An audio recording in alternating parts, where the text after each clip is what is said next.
and gentlemen, welcome to the PGA Draft Cast, brought to you by WinDailySports.com. Just a quick reminder that Win Daily Sports doesn't just cover golf. They cover the NFL, the NHL, MLB, NBA, soccer, MMA, NASCAR, you name the sport. Win Daily Sports has projection models, optimizers, articles, and our famous Discord chat to cover it all. Now, if you click the promo link below and you type in Win Big or Green, you will get 1 week free of Win Daily. And then after that, it is just $5.99 per week for all of that, including some of our betting content. Now, let's get to the PGA DraftCast, where we have proven track records with Joel, Spencer, David, and myself. Let's have some fun. Get in the chat. Make sure you subscribe to the page, and make sure you hit the like button. Let's do this snake draft. Let's do the PGA DraftCast. Let's do it right now.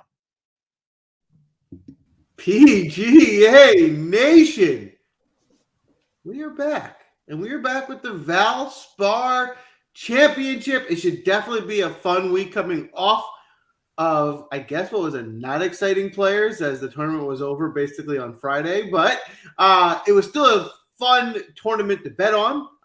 We made a little bit of money here on our side.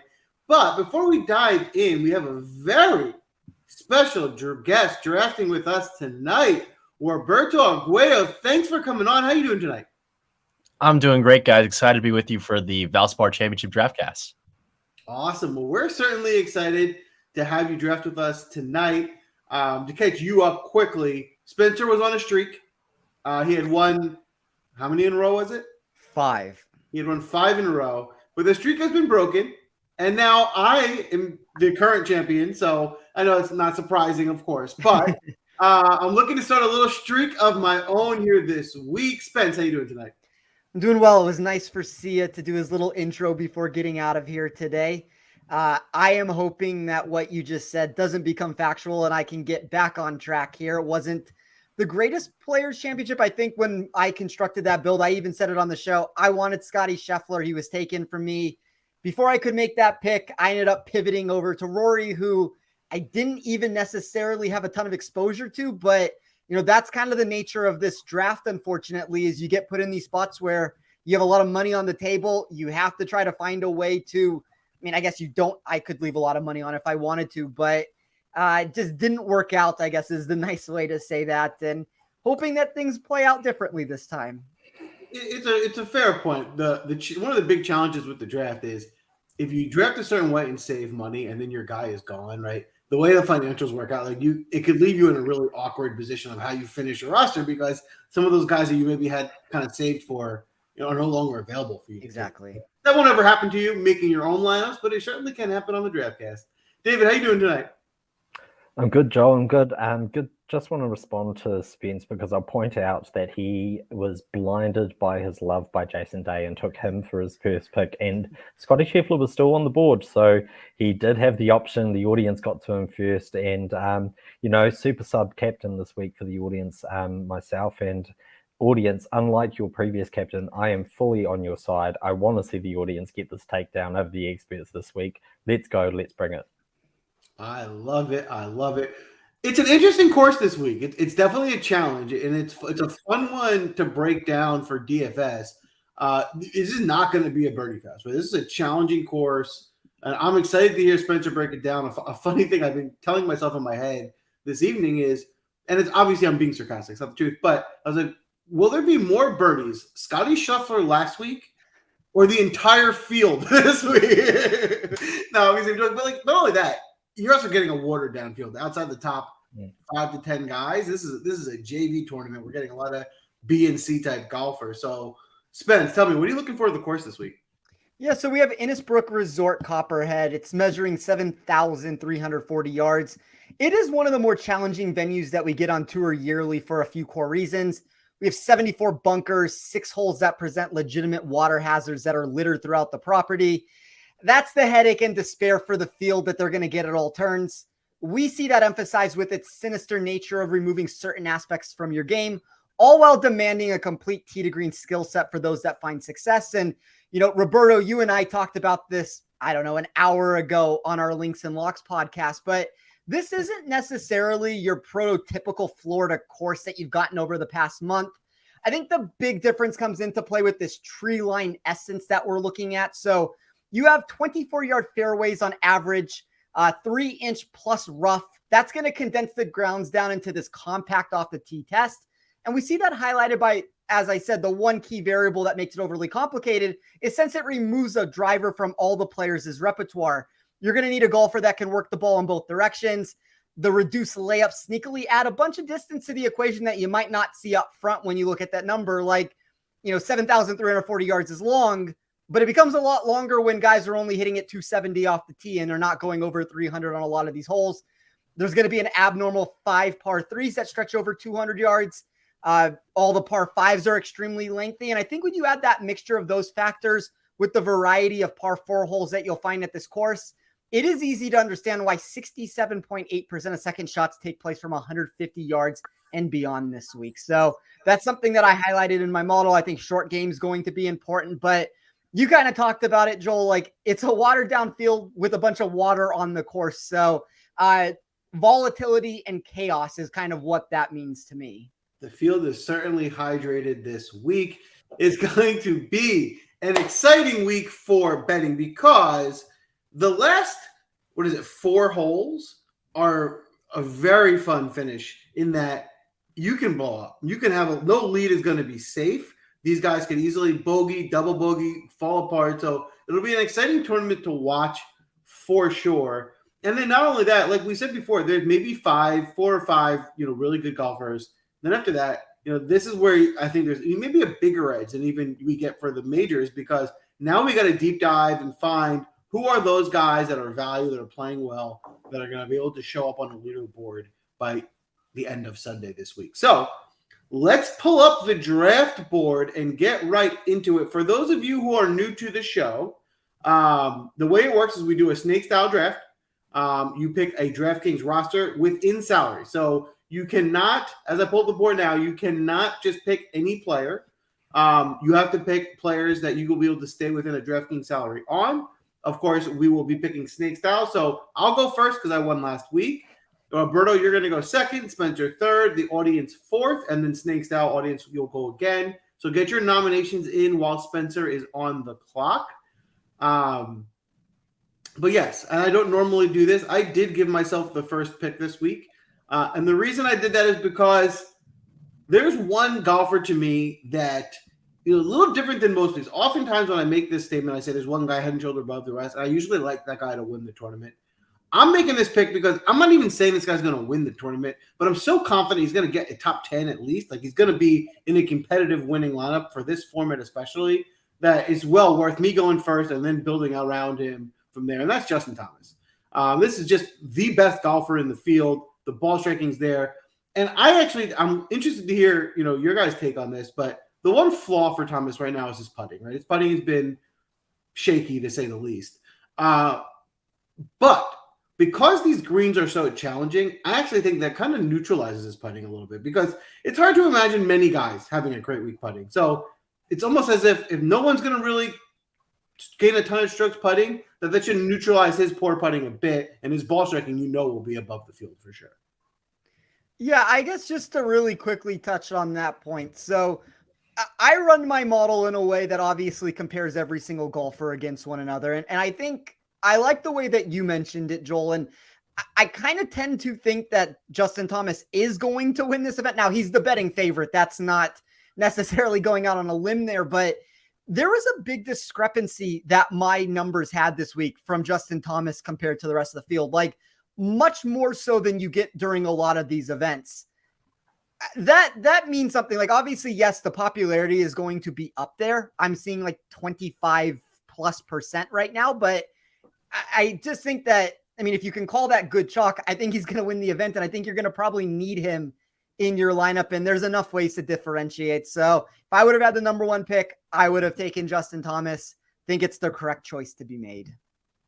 And I know this is going to sound weird, but to me, honestly, for this field, 25% is lower than I expected. I was expecting him to be at least 30%, and I do think that number will rise. But if he remains under 30, then I think he's for sure a good value.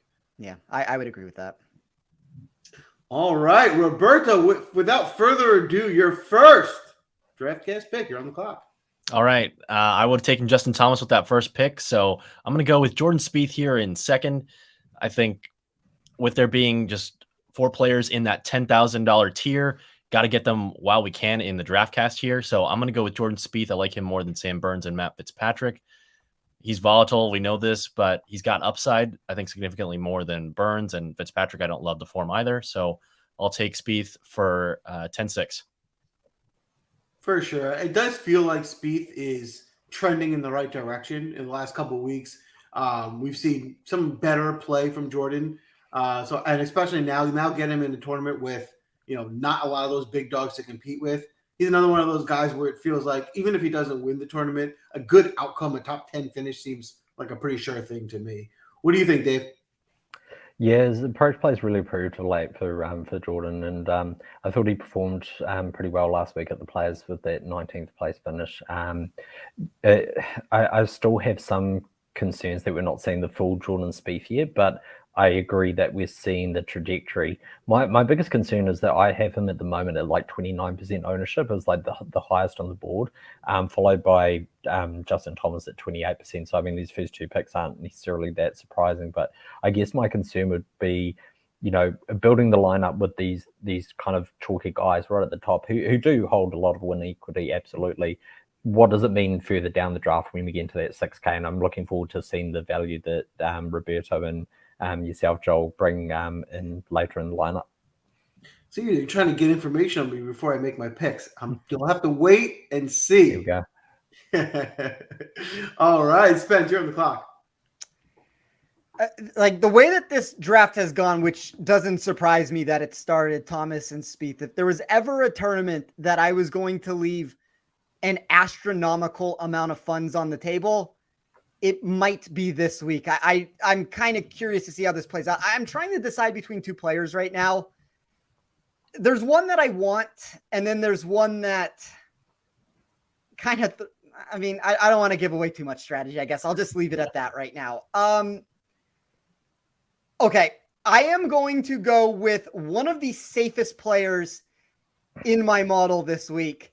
And, look, David, I know you're not necessarily the one making the pick here right now, but we have to have more secrecy of what's going on. Like if I'm going to be accused of stealing picks here and I see Taylor Moore as one of your favorite plays, I'm going to go with Taylor Moore. He's 12th in my model overall. I think if we're looking from like $7,500 up, he's probably one of the 2 best values that I can find on the board for me. And I really like what he's presented recently. So 5 made cuts in the last 6 tournaments. It's kind of the prototypical tournament that you would expect him to find success. And I'll let Roberto touch on this a little bit because I know that this is something that we talked about on our Action Network show, but do you want to talk about that corollary that you saw with him with Adam Hadwin? Yeah. So if you go on Data Golf, you can look at the players' distribution of strokes gained in relation to the PGA Tour you can look at their relation to the players in the PGA Tour on strokes gained off the tee, on approach, on putting around the green, and you can go back year by year. So you can look at their current form right now. You can go back to 2022, et cetera, et cetera. If you go back to 2017, if you look at Adam Hadwin's, and Adam Hadwin was a winner here in 2017, his profile looks strikingly similar to that of Taylor Moore right now, in that they're both really strong putters, but they have no weaknesses across the board.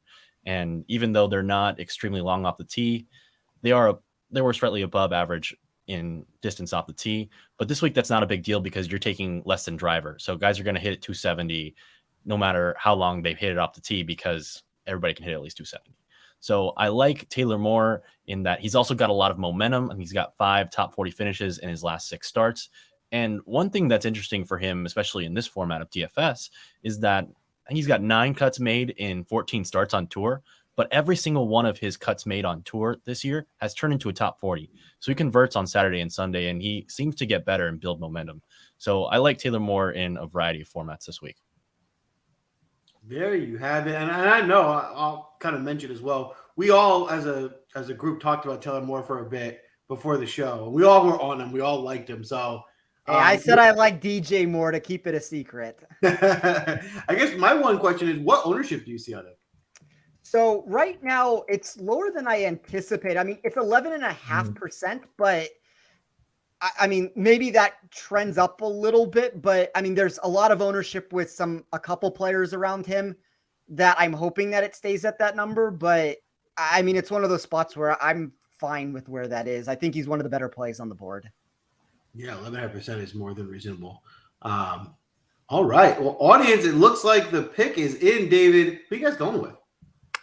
Yeah, so after Spencer has stolen Taylor Moore from us, which, I am deeply disappointed about, we've found ways to make our lineup even better, and the audience have gone with Adam Hadwin and Wyndham Clark, which are two fantastic picks. I'm very happy with both of those. I agree with the audience on both. I also liked Justin Rose, which got nominated, and wouldn't mind if we went that way with Zach Jeffers' nomination. But a couple of great nominations. Adam Hadwin's obviously got fantastic correlating form on various courses that are comps to this one, as well as the obvious course form. And the recent form for Adam Hadwin has been it's been fire. He's an excellent touch at the moment. And then Wyndham Clark's approach play has just gone to another level. Like, he really has just absolutely transformed his irons at this point. And it's become consistent enough that I think this is like quite a lasting change for him, and it is permanent. What I'd add with Wyndham Clark as well is that last week at the Players, he did actually manage to gain driving accuracy as well as he climbed down off the tee. So having this kind of course where we're getting, as Spencer said, narrow fairways, the rough has grown up to 3.75 inches this week. So he is going to need to club down off the tee, but his long iron approach play is excellent, and I expect him to be able to make it up there. So great job, audience. I'm happy to be on your team. I think with Hadwin, when we look at him specifically, and I'm going to equate this to, I guess, Justin Thomas also, and I've made this example a couple times. So if we're looking at two golfers there in Thomas and Hadwin, I know they're completely different players. Thomas has much more upside to win this event. Those two players are the epitome of good chalk in this sort of an aspect. Like, I'm going to find ways to put both of them into my player pool. If that means that I need to condense down in other spots, I'm fine going in that direction. But I really like Adam Hadwin this week, and that might be from an outright betting perspective. Like, I didn't get there pre-event, but I'd be curious to see what that number is Thursday and Friday night, because I might try to find a way to jump onto that.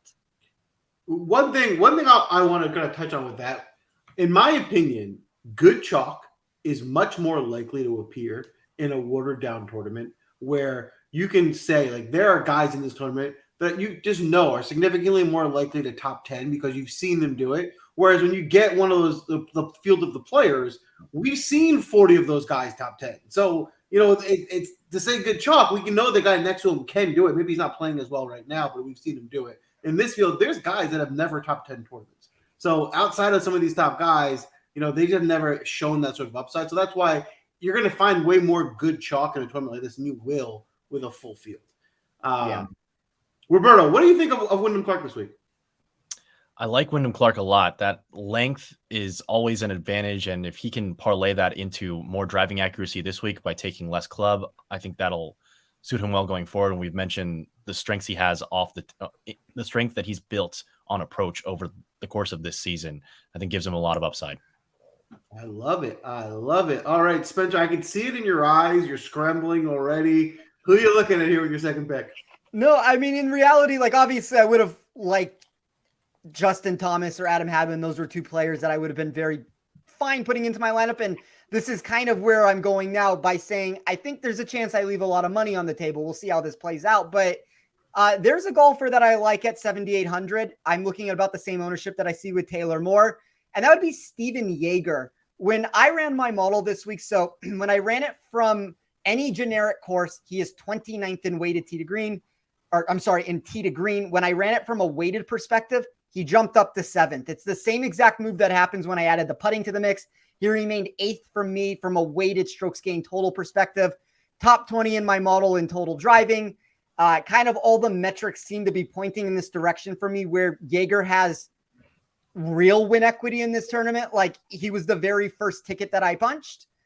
He would probably be, if I was to like power rank these names, probably would have been my first pick in general. I just didn't want Taylor Moore not to get back to me here, so I flipped the order of how I would have done it. But I think there's a lot of ways to play Jaeger, whether that be pushing the envelope and, trying to bet him as a top 5, a top 10, a top 20, betting him to win this tournament, or obviously in this regard, as we're talking about for DFS, playing him on DraftKings. I think that the upside is there for him to give you a top 10 finish.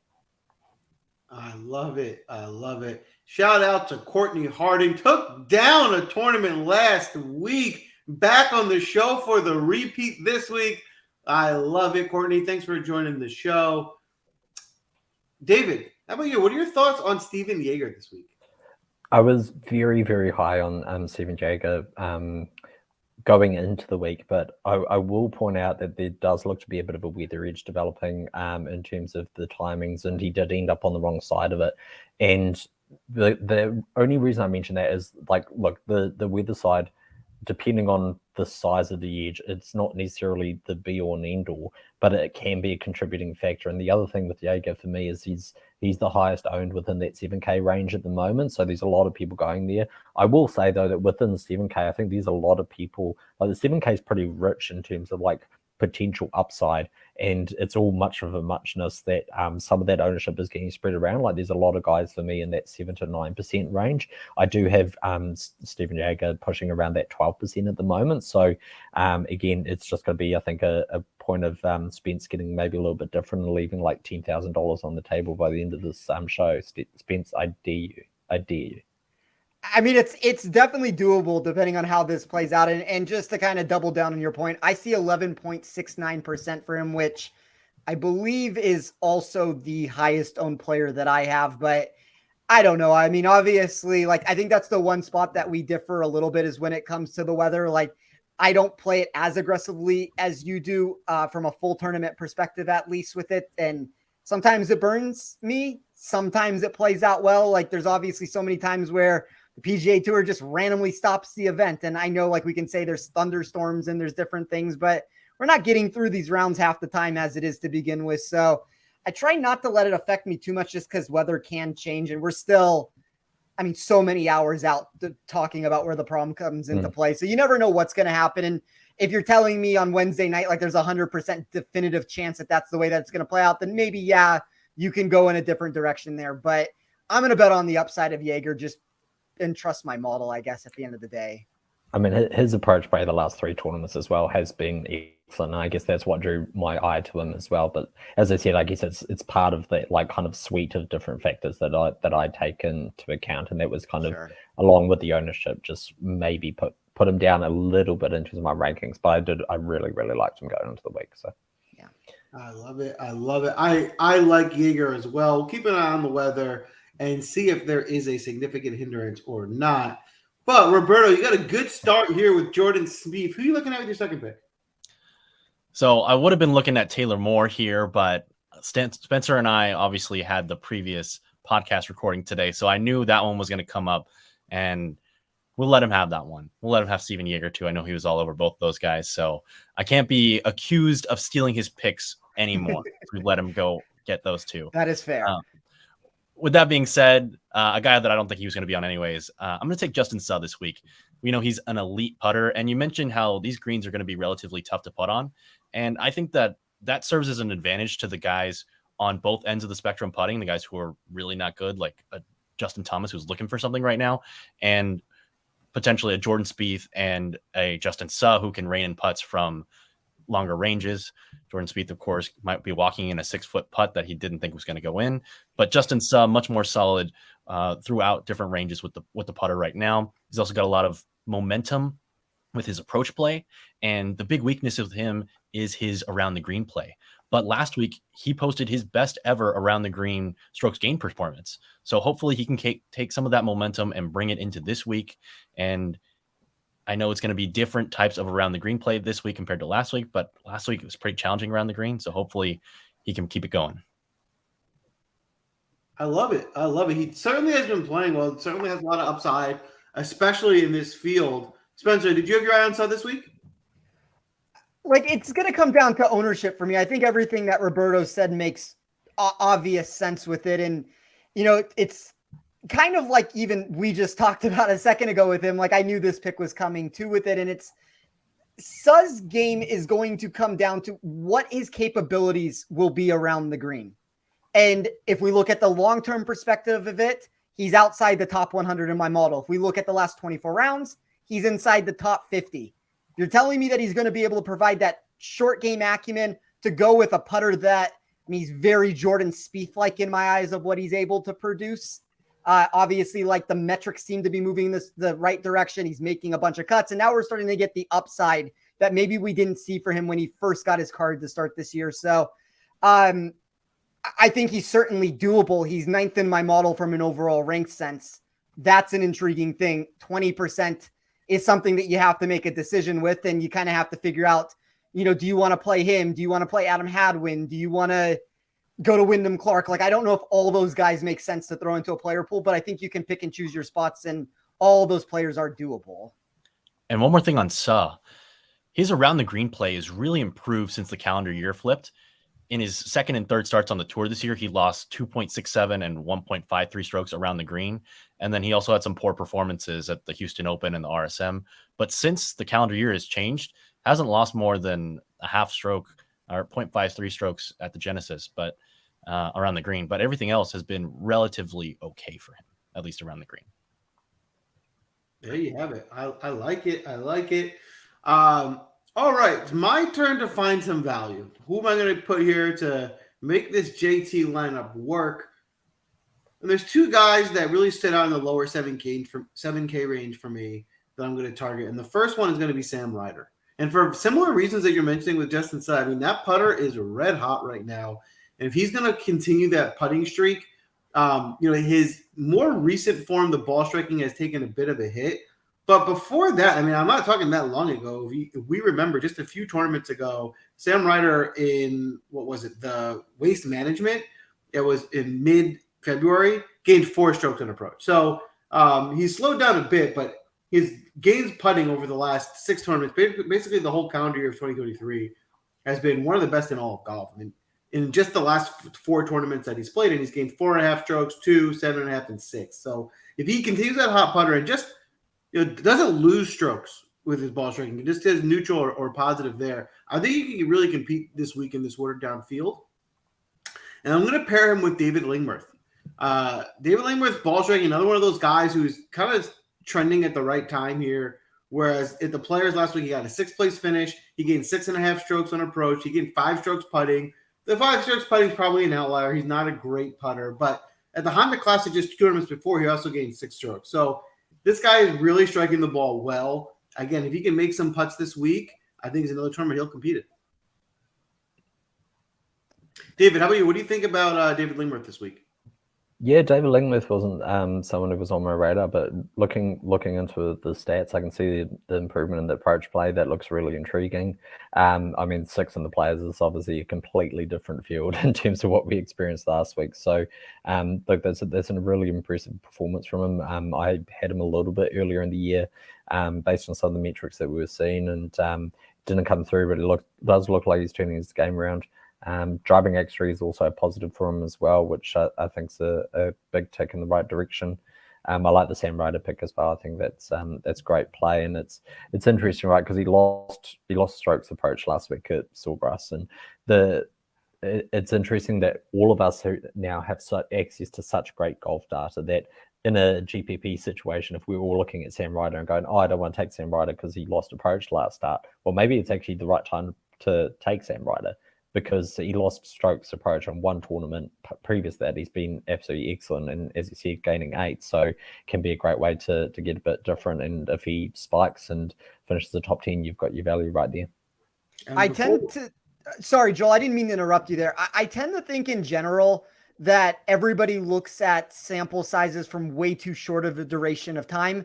And I mean, I'll even take it a step further with it. Like when we look at in-tournament data that comes into play, everybody takes what happens after round 1, and all of a sudden, all the research that you put in from a pre-tournament perspective goes out the window. And I've never understood that theory. Sure, add it to the mix of it. It's important what somebody did, but it shouldn't be the end game of why now all of a sudden you're on somebody or off of somebody. And, this is a little bit longer duration of time talking about 1 tournament, but it's such a short sample size that I wouldn't say that Sam Ryder all of a sudden now doesn't know how to hit an iron anymore. Like if he's been gaining, I'd be willing to trust the longer term metrics. And if everybody wants to get off of him for that reason, kind of as David said, that's usually the time that you want to jump on. And like, that's, I think, the opposite mentality that a lot of people take. For sure. And the one thing I'll add is one new exercise I've been doing this week with that, similar to what we've been talking about. I've been looking at the individual holes, right? If you go on Data Golf, you can see how they're playing. And what I'm looking for is if a guy's losing a ton of strokes on approach and it's because he's just consistently negative like every hole, then, small negative every hole, I'm more off him, right? He's just not hitting the ball well. If a guy has a few blow-up holes where he's just, lost 2 strokes because he put it in the water and just completely blew up, but otherwise has some positive gain strokes, that's a guy I'll go back to. He's not hitting the ball as awfully as it looks. He just had a few bad swings that he can correct. So I did that this week with Ryder, and that was the case where he had a few really bad swings at the players where that hurt him. But overall, he had some good shots as well. So I think you can find some of those good shots here this week. Water is the most volatile thing that comes into play, and you're going to get these aberrational results at the end of the day when somebody puts it into the water. Exactly. Especially a windy tournament like last week. It could just be that he actually put a good swing on it and the gust of wind hit it into the water and suddenly you're minus 2 strokes. That's a really, really good point. Yeah. And the same idea works the other way around, right? If you're watching a tournament, a guy hits a hole in one and he's gaining 6 strokes, right, it doesn't mean he's the best ball striker that week. That means he hit one astronomically great shot and it's making the numbers skew him greater than from the rest of the round. So absolutely. Keep those things in mind. All right, Roberto, with your third pick, who are you looking at here? I'm going to take Will Gordon. He's another guy who's volatile but has upside. He's been gaining momentum on approach lately, and the putter has spikeability in both directions. But the question this week is really, can he hang on around the green? I'll take a chance on his upside and take him at 7,500. I have a question for you before we move on. Mm-hmm. Do you need to blink twice right now? Does Nick have you kidnapped? I am still on Will Gordon. I had him both for first round leader and outright at Pebble a couple months ago, I guess now. And he got to 8 under par, I think, through 15 holes. And then the wind was blowing at him coming the last 3 holes there. He actually became the tournament favorite because of that watered down field where the favorites like this week weren't very many of those elite players and they weren't playing very well. But Gordon proceeded to go bogey, bogey, triple bogey. And because it was a cut after 54 holes, he actually withdrew, but he missed the cut because he had to go get to the Monday qualifier in Phoenix the next week. Will Gordon, big upside, but he can go from 8 under par to over par in a couple days as well. So we'll take it. We'll take what we can, but we're shooting for upside here. That's fair. I like it. And that's a play. We typically are shooting for GPPs. We're going for upside with these picks.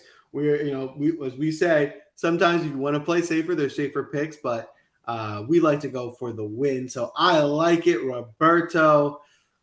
Spence, you're on the clock.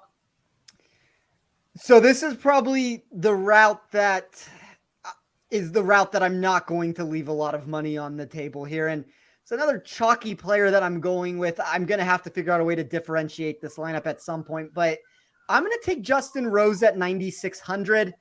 When I look at my model with the outputs that I get, so when I look at this course specifically, strokes gained total weighted, he is number 1 in this field. He's also number 1 for me when I look at weighted proximity from 150 plus yards.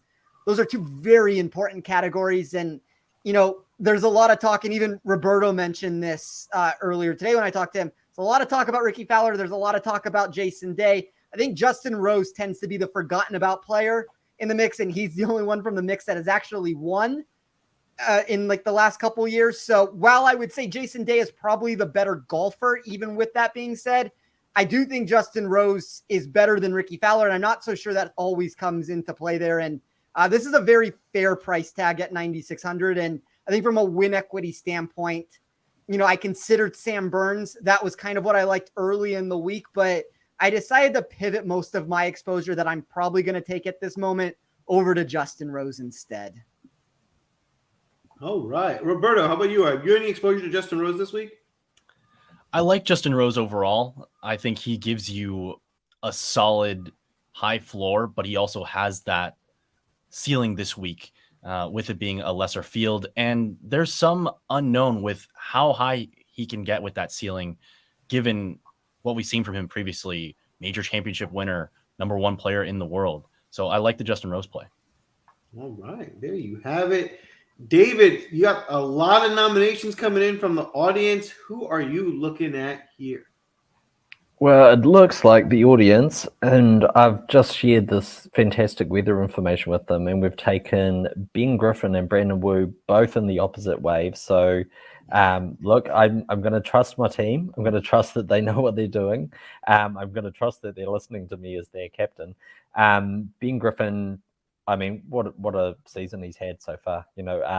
Great rookie season for him. He's just extremely talented. I think he's got great upside.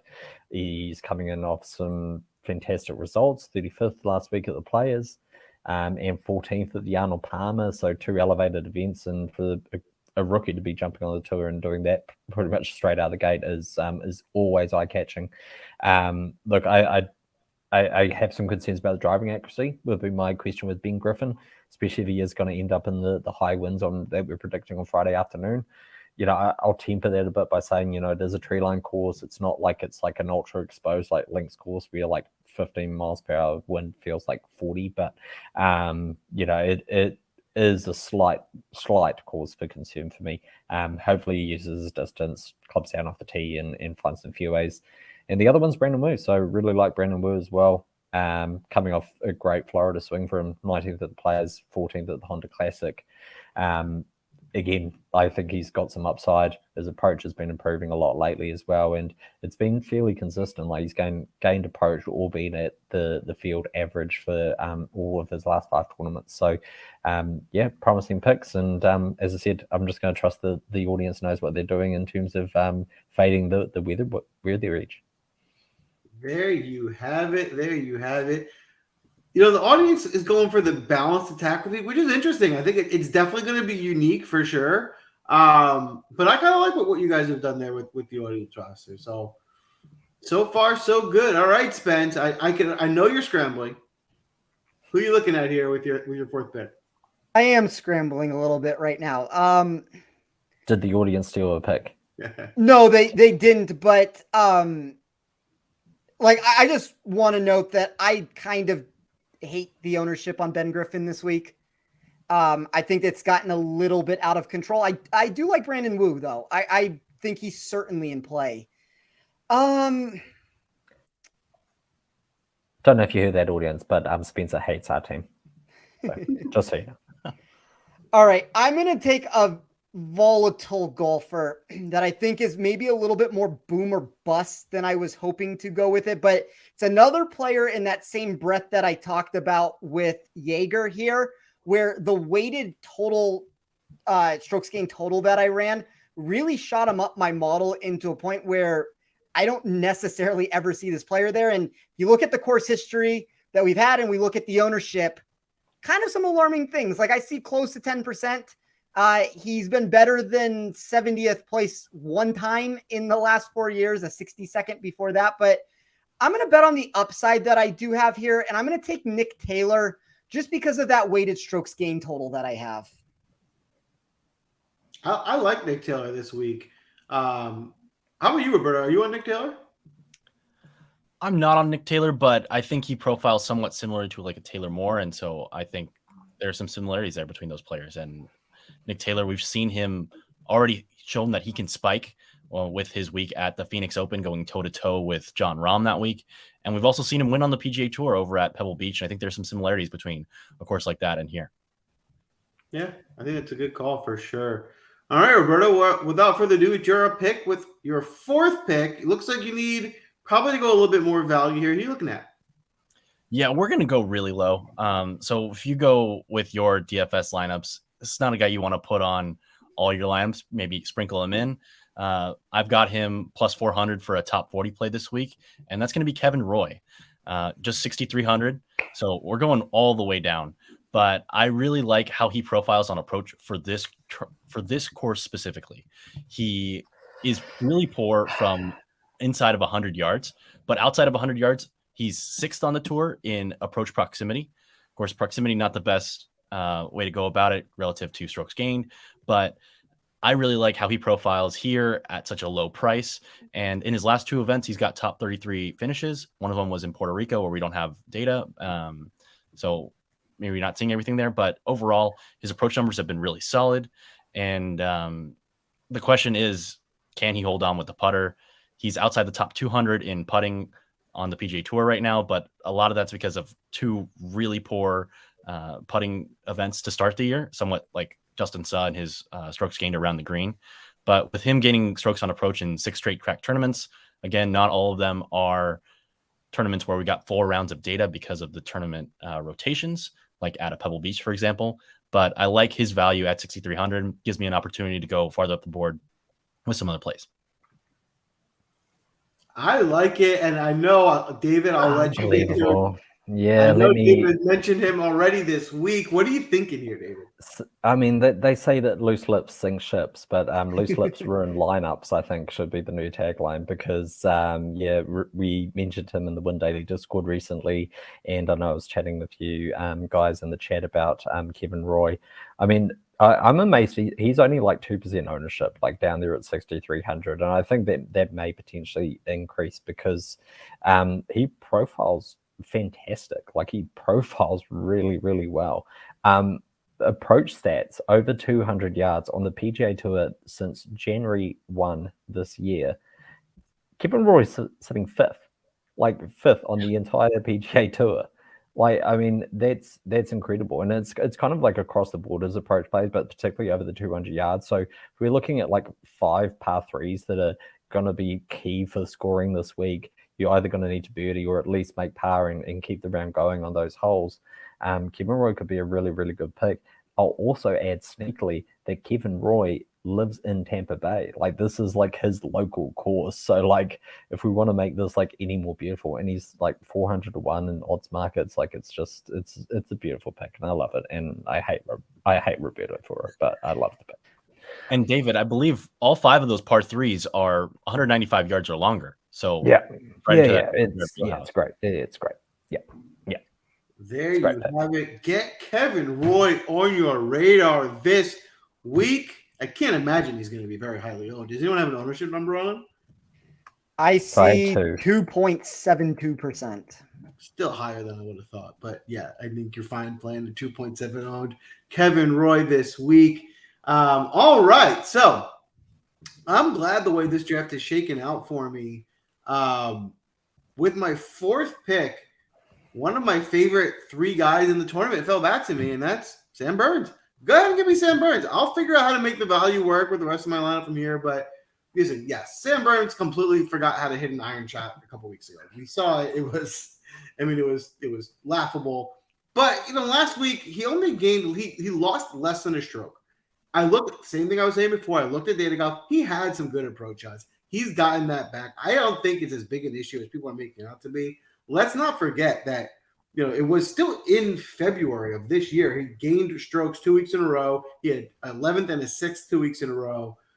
He's still, if not the best putter in this tournament, and he's won this tournament back-to-back years. So even if he doesn't win the tournament, right, you got to think in this field he's got to be good for a pretty good result, a top 10. And if I can get him with Justin Thomas, I think I'm in good shape there. Now, the issue is, for those of us who watch us regularly, I'll say this a lot. When we get these watered-down tournaments with the weaker fields, I just think, and I really believe, there's way less of a difference between the 7K guys, upper 6K range, the lower 8K range, than there is in the loaded field. So I'm totally fine sinking down here and trying to get balanced with this low 7K range while I get my studs in the lineup, because I don't think I'm taking that big a hit in value based on these. They have to just put pricing out there, and I'm okay with taking a shot at the low 7Ks, knowing that these guys are fractions, comparable to the guys who are priced up $500, $600, $700, $800 more. So the guy I'm going to pair with him to start with my second pick is going to be Robbie Shelton. Robbie Shelton, we saw this year has found a hot streak. He has been playing really, really well. He's another one of those guys that, people were on as like a sleeper pick last week, and he disappointed a bit. Didn't really have great around the green game. Lost 3 strokes putting. He also lost strokes on approach at the Iron Palmer. But before that, He gained 4 streaks in a row on his approach shots. He's been really good around the green. It feels to me like one of those tournaments where I think he'll do well with the ball striking and tee to green. And it's just a matter of if he can make some putts this week. I think if he finds a few putts, I think Robbie Shelton is in to compete. I think that's an interesting route that you just took in general. Like, obviously, you stack. I mean, no matter what order you want to put it in, I have Thomas 1, Burns 2. So you stack the 2 perceived favorites in my model in that regard. I like Robbie Shelton. I was considering ways to try to get exposure to him in the betting market. Didn't necessarily get there. I think it's an intriguing route to go. I think there's a plus 140 out there for him to come top 40. That's something that you can consider. It's a unique route with it, and you kind of leave a lot more money on the table than you would have thought with the route that you've taken. Like, obviously, Thomas and Burns left. I don't know what the exact number would have been, but you have 3 lower $7,000 guys. Still have 6,800 left over. So it's definitely a doable strategy. Yeah, and one thing to highlight there is a big difference when Rahm is priced 11.4, right? It's really hard to make that lineup work. But that $500-600 of savings you get from going into 10-9 does pay off when you have to build out those final couple roster spots. So, all right, Roberto, with your 5th pick, who are you looking at here? I'm going to go Victor Perez. He's a guy who's got top 28 finishes in his last 4 DP World Tour starts. Hasn't played on the PGA Tour for quite a while. His last start was the Genesis Scottish Open, which is cross-listed between both of those tours. But while the approach numbers aren't that great, he's really strong off the tee, both with distance and accuracy relative to the DP World Tour. And he's also a really strong putter. So I think he's got some upside right now. And if we can just get a solid week on approach from him, I think he can come through with some value there in the 7,800 range. Victor Perez. I know, David, you are a DP World Tour specialist. Is Victor Perez on your radar this week?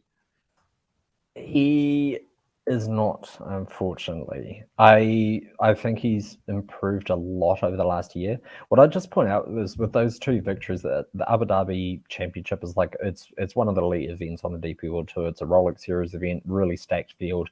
It is this kind of like almost like fake golf links kind of course. It's designed by a guy who designed Kings Barnes and Bernardo's, which coincidentally Victor Perez had also won at. So I would just wonder if on this like kind of Parkland course, whether it's going to be Victor Perez's like strongest suit. He's long and straight off the tee, which that could be an advantage here if he's getting some lower irons into these greens, because he's one of these rare breeds who manages to smash it off the tee and still somehow keep it in the fairway. So I think that's a positive. And the other thing that I did like about Victor Perez, which I'll say, is that I thought his ownership was like lower than I expected it to be. Like I only have it at 8%, and I expected him to be sort of higher, around that 12 to 14% is where I thought he would land given his recent form. So, I mean, obviously some people are either not that aware of where he's playing, or they're just looking at discounting it because he plays on the DP World Tour and golf never happens outside America, right? So maybe they're just writing it off because of that. But yeah, I think potentially some leverage. I think he does have the upside. I just wonder if it's like the best course for his eye. That would be my only question. Yeah, I didn't know you knew that golf was only paid in America too. Thanks for the yeah, you're welcome. You're welcome. All right, Spence, you are on the clock. Who are you looking at here with your 5th pick? I'm going to take a player that has made 3 consecutive cuts. He's been inside the top 40 here the last 2 times he's played this tournament. That is Tyler Duncan, 7,300. 6th in my model for total driving with the way that I weight it. He is number 1 for me in good drive percentage over the last 50 rounds that I ran it. And if we just look at the off the tee stuff in general, he is 7th in this tournament over the last 24 rounds. I worry a little bit about the around the green game. I don't know if I necessarily trust it. I don't know if I necessarily trust him on this POA Trivialis type surface either, but he's been historically good with the putter on fast greens, at least better than what we usually see. And I'm kind of hoping that the weighted proximity from 150 plus yards, which I have inside the top 30 of my model, ends up playing out well for him, that he's not scrambling as much as some of these other players. Well, there you have it. I like the pick. How about you, Roberto? Are you Tyler Duncan on your radar this week? Tyler Duncan's on my radar this week, but I know that Spencer is really high on him, so I'll give him the benefit of the doubt. There you have it. I like it. I like it. It looks like the audience has gotten some nominations in and some guys that I do have my eye on this week. So, David, who are you looking at here on the audience picks? Yeah, I don't know if we haven't got a second just yet. I might second one of these guys that I do like, which will be Joel Damon. His approach play has been really excellent of late, and I'm liking the driving accuracy that I'm seeing out of Damon as well. Look, I'm just going to accept the fact that we're going the wrong side of the wave and just hope that the weather completely flips at this point. But yeah, last week he showed some shades of form at the Players. The 60th place finish, I don't think really reflects the quality of play that he had last week. He was a lot higher during portions of the tournament, and it's the kind of tournament which is going to show some volatility as well. He's got some good correlation as well, like Harbour Town. If we're looking, he's finished 12th and 16th at before. TPC River Highlands is a good comp course as well. So I think there's some potential there with Joel Damon. And I'll just see if we've got a second. I think that we've got potentially Eric Cole, it looks like, doesn't it? Eric Cole was not on my radar this week. I wonder if, Roberto, do you have any thoughts on Eric Cole at 7,300? Well, we saw Cole put on the putting performance of his life a couple weeks ago, which was really impressive.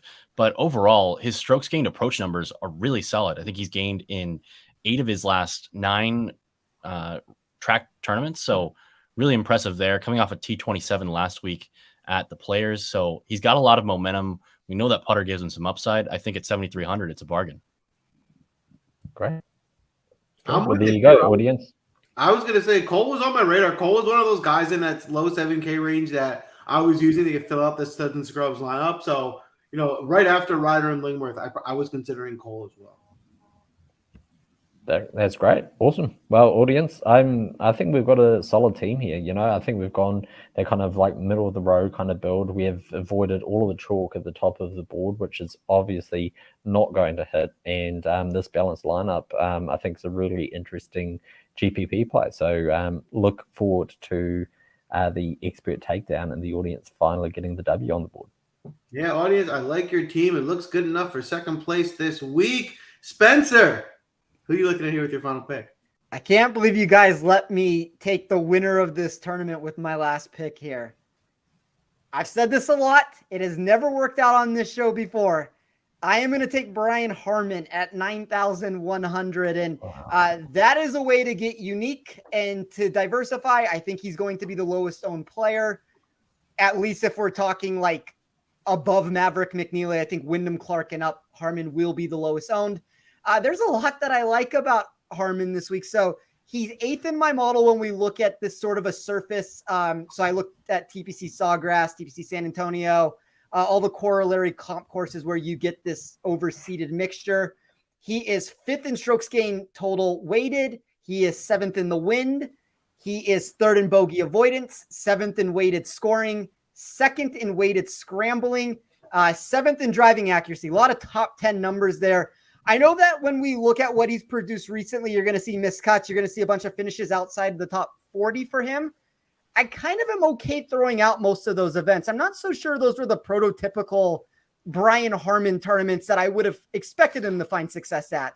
I think if we look at the American Express, maybe that's the one counter argument that he underperformed there. I think the Sony Open's a really good fit for him, that he did fine. He made the cut, maybe didn't give the finish that I would have wanted, but I don't know. I mean, like, we've had this spot in my model to where he hasn't cracked the top 10 in the last 4 or 5 tournaments. Obviously, it's going to be a very polarizing pick.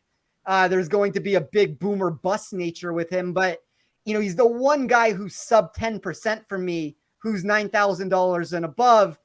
I'm willing to bet on that upside, specifically with the way that I've built this lineup to begin with. Like, I think there's a lot of popularity on Rose, even like Taylor, Duncan, Jaeger, Moore. They're all 7 to 15% type owned guys.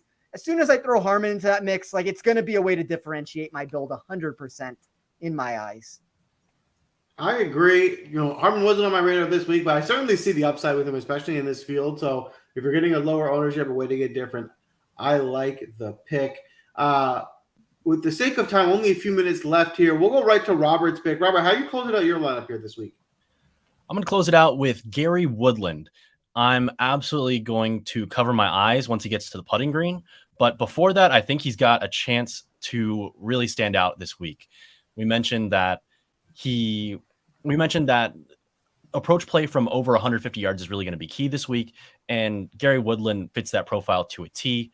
He's sixth on approach from over 200 yards, from 200 to 225 yards. He's second on tour this year in approach proximity. And from approaches over 275, he's 10th on tour. Overall, from over 100, he's fifth. So he's got a lot to like on approach. He can club down on off the tee as well. And we know he's a solid win player as well. So a lot to like from Gary Woodland. The putter is an absolute adventure, and hopefully it's not too terrible. That is very fair, but those ball striking numbers have been popping, and they look really good. I agree with you. If he can find a way to neutralize some of that putting, I think he can compete this week for the tournament. All right, so for my final pick here, I had it down between two guys who I was really struggling to pick between. Since I'm the last pick, I'll tell you who it is. The two guys I'm between are Dylan Wu and Matt Wallace. Matt Wallace is a guy who's pretty under-owned right now. His ball striking numbers are there. He's been pathetic off the tee, been really bad. But the thought is, maybe if he doesn't use driver and he takes that kind of out of play, that will neutralize his atrocious off the tee play. Everything else looks really good. And if he can just kind of neutralize his woes off the tee, I think he'll compete. But I'm not going to do it. If I had a pair, I would. But I'm going to go with Dylan Wu here, who has been competing more recently. His last few results have looked really good. I mean, 35th at the Players, Puerto Rico 48th, 10th at the Honda, 29th at Pebble Beach. His ball striking has been good. It's a solid all-around game for a guy at 6,800 in this field. So I feel like that's the safer play between the two. That's a wrap for this draft. Feel free to give us a follow on Twitter. Hit the like button. It goes a long way. We super appreciate it. We're going to post these lineups tomorrow. Let us know which team you think is going to win, whose team is the best. We'll come back next week and crown the champion. Before we let you go tonight, as always, we do have our first round leaders. Feel free to check us out in the Win Daily Discord if you want to bet on some outrights that we will be posting before the end of the week. But for now, we'll start with the first round leader market. Roberto, I won't start with you, but I want to just ask, do you have any first round leaders planned for this week? Not my market of choice, but if I'm going to go there, I'm going to go with Will Gordon. We mentioned the extreme volatility, and once again, I'm ready to be hurt. He's 70-1. I love it. Got him on your team as well. How about you, David? Are you looking at anyone in the first round leader market? Yeah, so I've got 4 names that I'm going to give out. The weather looks to only get better as the day goes on, so I'm actually going to go like as late as possible. The tee times get a little bit different here because it actually, those last 2 hours potentially of play looks to be probably the best time to be on the golf course with virtually no wind whatsoever. So in that regard, it means that you can get some pretty decent numbers on some flyers. And quite a few of these guys have been drafted. We've got Dylan Wu at 90-1. I like Nick Hardy at 80-1 late in the day as well. David Lipsky 80-1. I feel like Lipsky had a dreadful tournament just now, and I feel like he's going to come back and just burn us because the approach plays there, and we know he has that spike potential in terms of the putting, as we saw earlier in the year with a fourth at the Sony Open, which I don't think is dreadful looking at towards this week. Then the final 2 triple figure odds: Augusto Nunez 125-1 and Tano Goya at 125-1. I love it.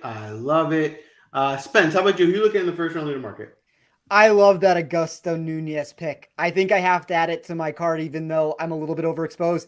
That was a player for me. Like, no matter how I ran this from an upside perspective, looking on the first day, he kind of had all that boom potential that I was trying to find. I don't know if I trust him over 4 days necessarily. Not to say that I wouldn't. I'm going to probably have him in my player pool, but I like that call. The 6 that I have right now, Justin Thomas, 28-1.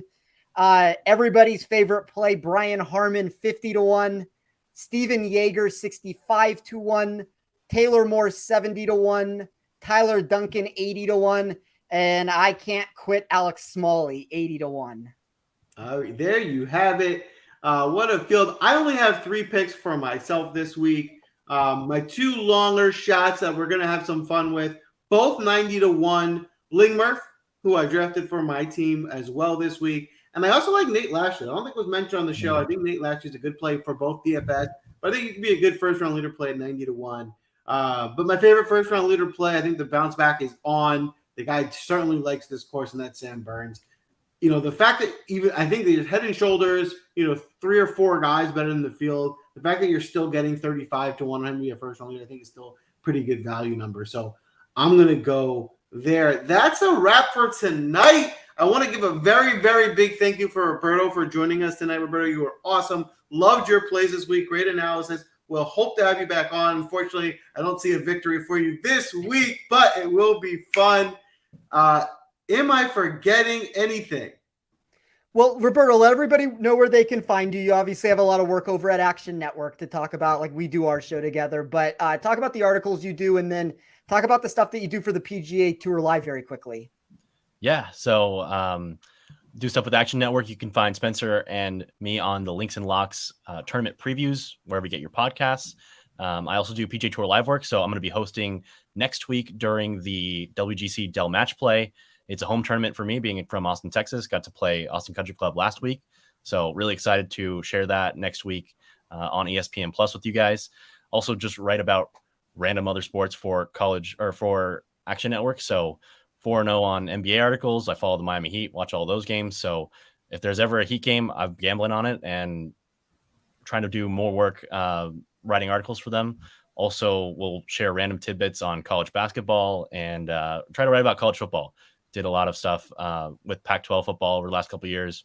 Hit at 67% the last 2 years on that. So trying to keep it rolling, but most excited about the match play next week. If you haven't already, Roberto's stuff is awesome. You should definitely give him a follow and check it out. You'll probably be making some more money. We thank you again. You were a great guest. Looking forward to having you back on. Good luck this week, everyone. We'll see you next week.